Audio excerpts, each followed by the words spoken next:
নমস্কার বন্ধুরা, মালতী কিচেনে তোমাদের সবাইকে স্বাগত। আজ নিয়ে এসেছি লাউ লাউ দিয়ে কোপ্তা কারি বানাবো। সকল বন্ধুদের কাছে আমার অনুরোধ রইল সম্পূর্ণ ভিডিওটা দেখার জন্য। যদিও ভিডিওটা ছাড়তে আমার একটু দেরি হয়ে গেল, বেশ অনেকটাই দেরি হয়ে গেল। তো চলো দেখা যাক লাউ দিয়ে কোপ্তা কারি বানাবো। আমি কিভাবে বানাচ্ছি, এখানে লাউটা আমি কিছুটা কেটে নিয়ে আগে রান্না করেছি, আর এই যে আছে, তো আরও কিছুটা কেটে নেব। মোটামুটি এখনও 2 দিন চলবে। বেশ বড় লাউ হয়েছিল। তো বন্ধুরা দেখো, আমি লাউটা কেটে নিচ্ছি। যদিও আমরা জ্যৈষ্ঠ মাসে লাউ খাই না, এটা আগেকার তোলা। আর লাউ খুব হয়েছে, এখন খুব হচ্ছে, গাছ থেকে কেটে কেটে নামিয়ে দিচ্ছে। কেউ অনেকে খায়, নিয়ে যায়।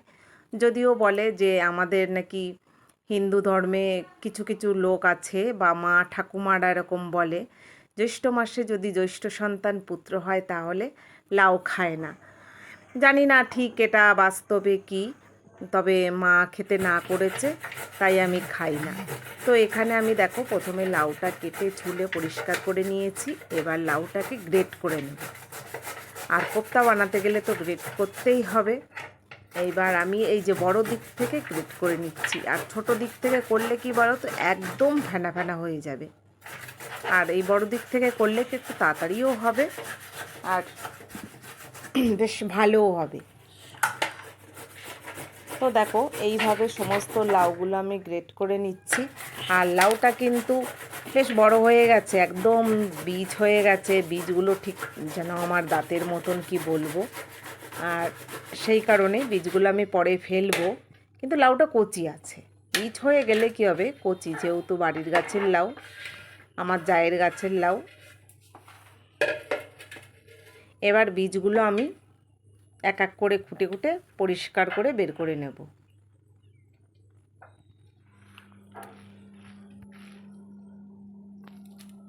দেখো যতটা পেরেছি অনেকটাই আমি বের করে নিয়েছি, আর বাদ বাকি দেখবো পরে আবার। এখন তো লাউয়ের মধ্যে জলটা বের করতে হবে, সেই কারণে আমি এখানে নুন দিয়ে দিলাম, আর কিছুটা চিনিও দিয়ে দিলাম। এইবার কিছুক্ষণ মেখে রেখে দেব, তাহলে লাউয়ের জলটা বের করতে আমার আরও সুবিধে হবে।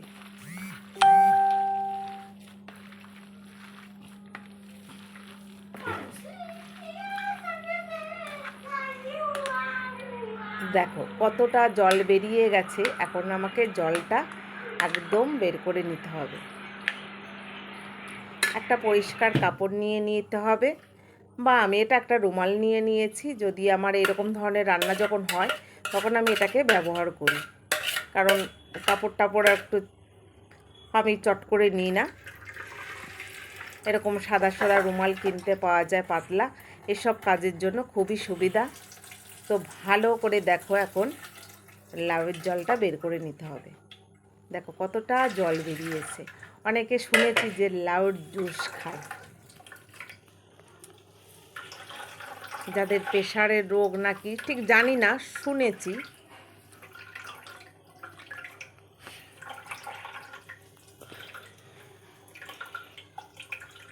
দেখো কতটা জল বেরিয়েছে।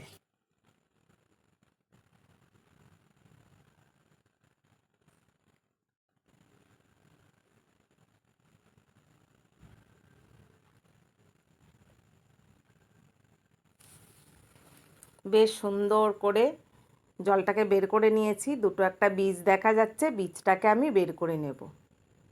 বন্ধুরা ভিডিওটা একটু বড় হয়ে গেছে, যদিও ওই সমস্ত করতে একটু সময় লাগে, খেতে কিন্তু বেশি টাইম লাগে না। এই খাবারটা খেতে কিন্তু 5 মিনিটে শেষ হয়ে যায়।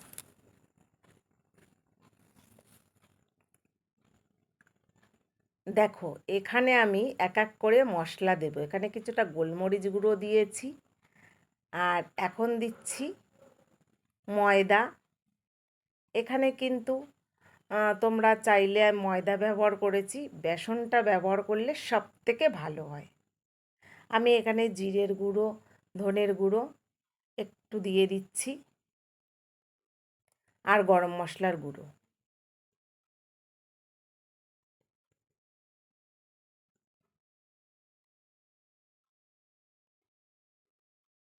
আর একটু লঙ্কার গুঁড়ো দিয়ে দিচ্ছি।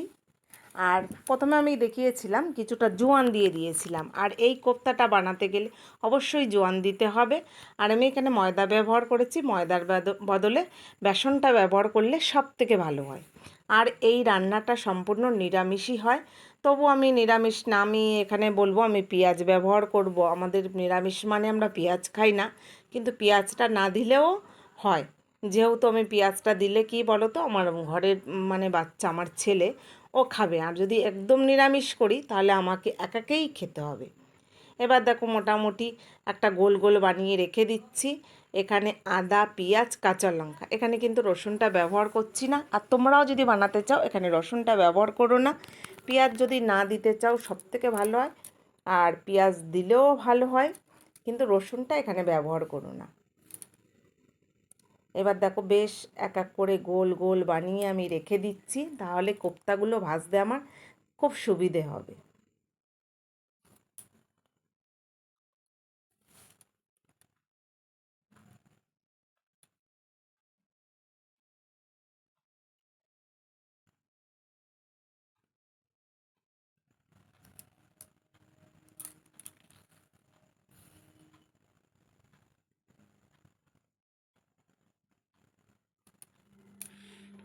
বেশ দেখো গোল গোল থালা সাজিয়ে নিয়ে এসেছি।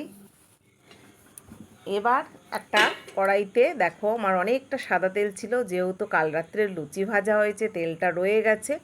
আমি ওই তেলের মধ্যে আমি কোপ্তাগুলো ভেজে নেব। তেলটা গরম বসিয়ে দিয়েছি। এবার এক এক করে কোপ্তাগুলো তেলের ওপরে ছেড়ে দেব।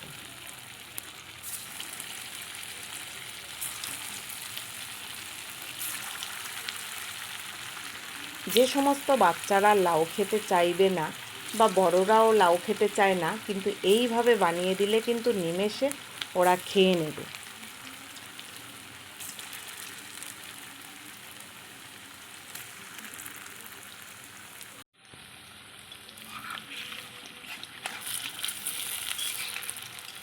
এবার কোপ্তাগুলো একটু নেড়ে নেব।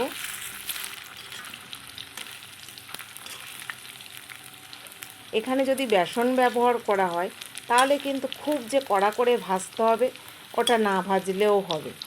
আর যখন আমি ময়দা দিয়েছি, পেঁয়াজ দিয়েছি, সেই কারণে আমি একটু কড়া করে ভেজে নিচ্ছি। আর পেঁয়াজটা দিলে আমি খুব কড়া করে ভাজতাম না, হালকা করেই ভেজে নিতাম।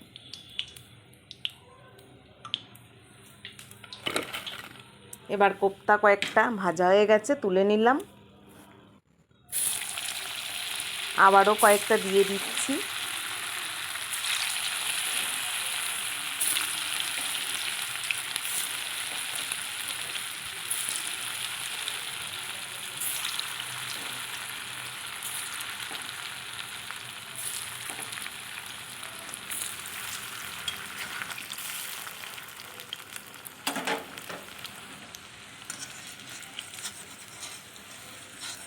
এবার কোপ্তাগুলো সব ভাজা হয়ে গেছে, আমি এবার তেল থেকে তুলে নিচ্ছি।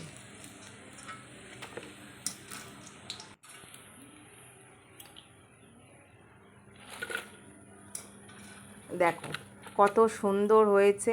কেউ যদি মনে করে এইভাবে ঠিক পকোড়া বানিয়ে খাবো সস দিয়ে, সেটাও কিন্তু খাওয়া যেতে পারে, কেউ বুঝতেই পারবে না এটা লাউ না বাঁধাকপি।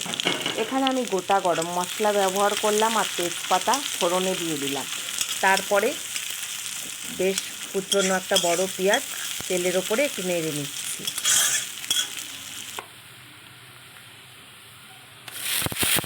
তারপরে যে আদা পেঁয়াজ ছিল, লঙ্কা একটু বানিয়েছিলাম, ওটাকে দিয়ে দিলাম। দিয়ে বেশ মশলাটাকে বেশ একটু ভাজা ভাজা করে নেবো। যেহেতু যে বললাম পেঁয়াজ রয়েছে, ওই যে সেই কারণে একটু ভাজা ভাজা করে নিতে হবে।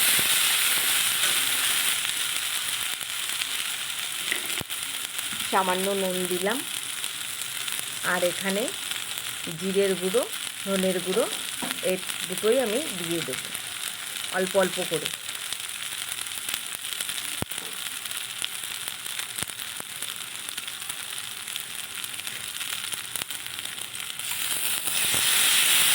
মশলাটা গুলে এবার জলটা দিয়ে দিলাম। এবার একটু ভালো করে কষিয়ে নেব। সামান্য একটু হলুদ দিয়ে দিলাম।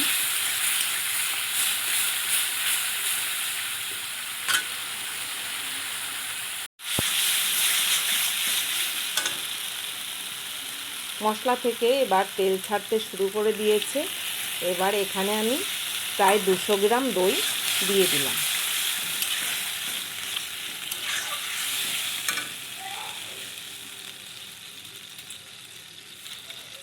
দই দিয়েছি, টক দই, সেই কারণে একটু চিনি দিয়ে দিলাম। অনেকে চিনি পছন্দ করে না, তারা চিনি নাও দিতে পারে, কিন্তু এই রান্নাটা চিনি না দেওয়াই ভালো। যেহেতু আমি চিনি দিলাম, কারণ একটু টকটক মিষ্টি মিষ্টি ঝাল ঝাল লাগবে, রুটি দিয়ে খেতে ভালো লাগবে, বা আমার ঘরের বাচ্চারা ওরাও এটা করলে খুব খুশি হয়ে খেয়ে নেবে। এবার কোপ্তাগুলো দিয়ে দিলাম।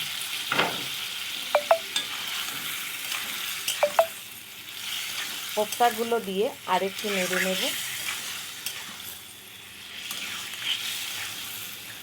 সামান্য জল দিয়ে দিলাম।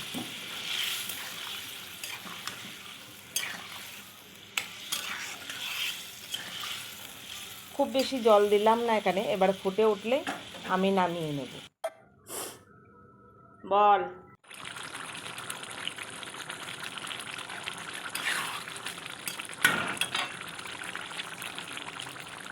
সবশেষে গরম মশলা ছড়িয়ে দিলাম। আর এটা কিন্তু খেতে দুর্দান্ত হয়। তো বন্ধুরা, একটু সময় লাগে এই রান্নাটা করতে, পারলে একবার কিন্তু বানিয়েছো। তবে এই লাউয়ের কোপ্তা আমি তো এইভাবে বানিয়েছি, তোমরা চাইলে অন্যভাবেও কোপ্তা বানিয়ে নিতে পারো, কিন্তু ভীষণ ভালো হয়। আর এই রান্নাটা রুটি দিয়ে খেতে বেশ ভালো লাগে। সবথেকে রুটি দিয়ে খেতে আমার কাছে ভালো লাগে।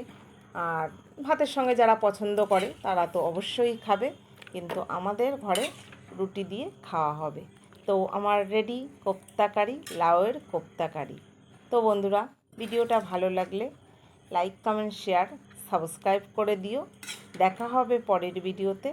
ভালো থাকো, সুস্থ থাকো, ধন্যবাদ।